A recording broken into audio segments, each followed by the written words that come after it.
Saudara-saudara, sampai hari ini saya masih percaya Tuhan dengan segala setengah. Pergantian siang dan malam, kehidupan dan kematian, untung dan rugi, marah dan cinta. Di dalam semua itu kita melingkar, menjalar, bahkan kadang terpaku tanpa daya. Beragam kisah dilakoni dengan berbagai rasa, dan terkadang menjelma seperti dengan kusut.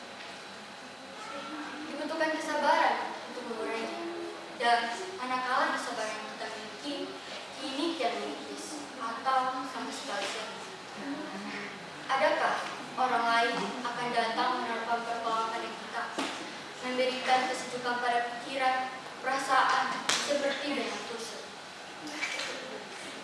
Teramat berat bagi saya untuk berbagi kisah ini.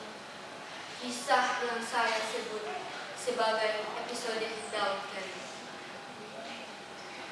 Bukan karena menyangkut sisi hidup saya yang gelap. Bukan saudara-saudara. Akan tetapi hal ini melibatkan keluarga saya yang tinggal 2 orang, yaitu Papa dan Alvin adik saya. Sejak kematian ibu, saya memutuskan untuk kuliah di Padang, sedangkan Alvin kuliah di Medan.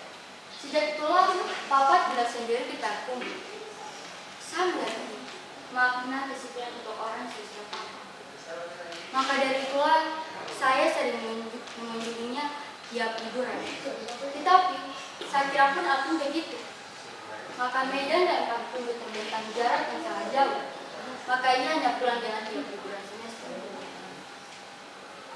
Tetapi saudara-saudara, kepulangan saya kali ini sungguh membuat saya berputus asa. Betapa tidak, baru saja saya sampai di teras depan rumah, saya sudah mendengar teriakan tidak yang sangat begitu keras. Saya yakin itu adalah suara Papa. Saya pun mengintipnya lewat lubang kunci. Saudara-saudara tahu apa yang saya lihat? Sungguh di luar dugaan. Saya melihat Papa berdiri di samping meja telepon dengan wajah tertunduk, wajah kuyup, sempoyangan di sofa. Kecewa, marah, sedih, dan entah makna apa lagi yang dapat dibaca dari raut wajahnya. Heran, tidak mungkin Pak Ruiz, tidak mungkin. Papa saya bukannya lelaki yang rapuh. Dia lelaki yang paling tegar dan pernah saya kenal. Dia cerdas, meski terkadang sangat egois. Waktu itu, Papa duduk di sofa. Dia membaca koran dari santai.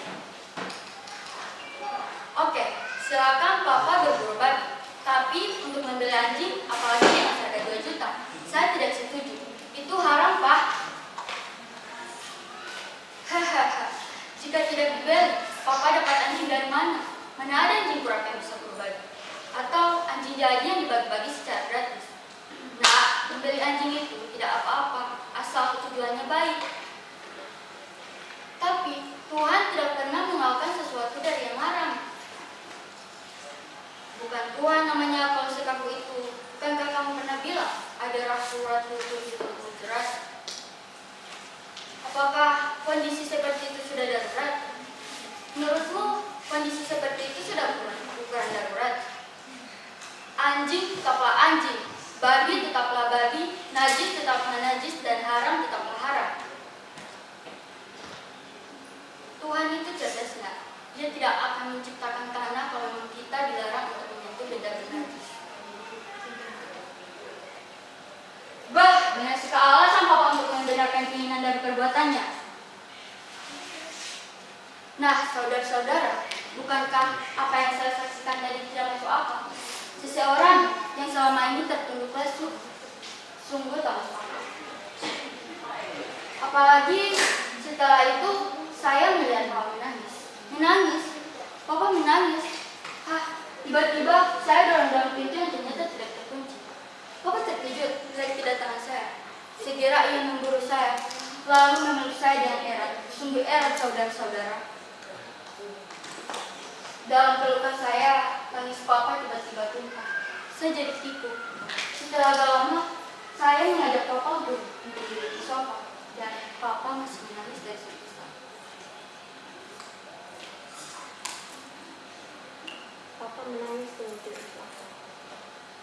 Papa menangis, sungguh tak masuk akal. Sampai malam itu, saya masih menganggap sosok Papa yang tegar, tidak rapuh, apalagi cengeng. Saya punya banyak alasan untuk anggapan ini. Sampai suatu ketika, saya iseng-iseng mengikuti Papa untuk berbagi. Tetapi yang saya temukan bukan titik lemah, melainkan titik noda hitam yang dicatat kepada Papa. Papa ternyata seorang kriminal. Di hutan itu, ia menanam ganja dan berburu babi hanya kedok buat mengelabui saya. Ketika saya ingin lari ke tempat yang tak bernama dan entah di mana, saya bingung. Tetapi dalam muda saya berkata lain, lawan. Ya, saya mesti lawan. Saya pun mengambil beberapa helai daun jana yang ditanam oleh anak buah Papa saya. Kemudian saya mencari Papa. Papa saat temukan sedang merintih kesakitan. Dia tidak menangis, ia hanya merintih. Seperti tidak terjadi apa-apa, saya menyalakan linting tadi, mengisapnya dalam-dalam dan mengempaskan asapnya ke arah Papa. Dan Papa melayangkan tamparan keras ke arah saya. Buang kataku. Aku menanam ganja-ganja itu bukan untuk anak-anakku, melainkan untuk anak-anak orang lain. Aku hanya butuh uang untuk anak-anakku.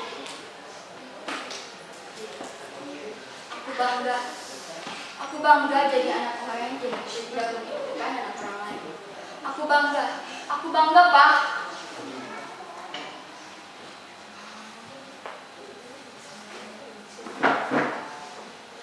Saudara-saudara, Papa saat ini menangis dari sakit. Sungguh tak masuk akal. Tiba-tiba Papa menyebut-nyebut nama Alvin. Alvin? Ada apa dengan Alvin? Saya bingung, saudara-saudara. Heran. Saudara-saudara tahu apa yang membuat Papa masih menangis dari sakit? Ya, karena Alvin. Ia ditahan polisi. Alvin tertangkap basah karena mengisap daun ganja. Daun yang tidak rela anaknya mengisap ganja tersebut. Mendengar itu, saya sangat kesal. Saat itu juga saya melangkah menuju pintu dan Papa masih memanggil saya. Tetapi tak lagi saya lakukan. Saya muak. Begitulah saudara-saudara. Saat itu juga saya terpaksa kembali ke Padang. Setelah saya putuskan untuk tak menemui Papa lagi. Mungkin di hari pemakamannya kelak, saya takkan hadir. Saya tak bisa memberinya maaf. Saya tak bisa. Tetapi, entahlah. Mungkin sebab saya masih mempercayai Tuhan dengan segala skenario. Oke, terima kasih.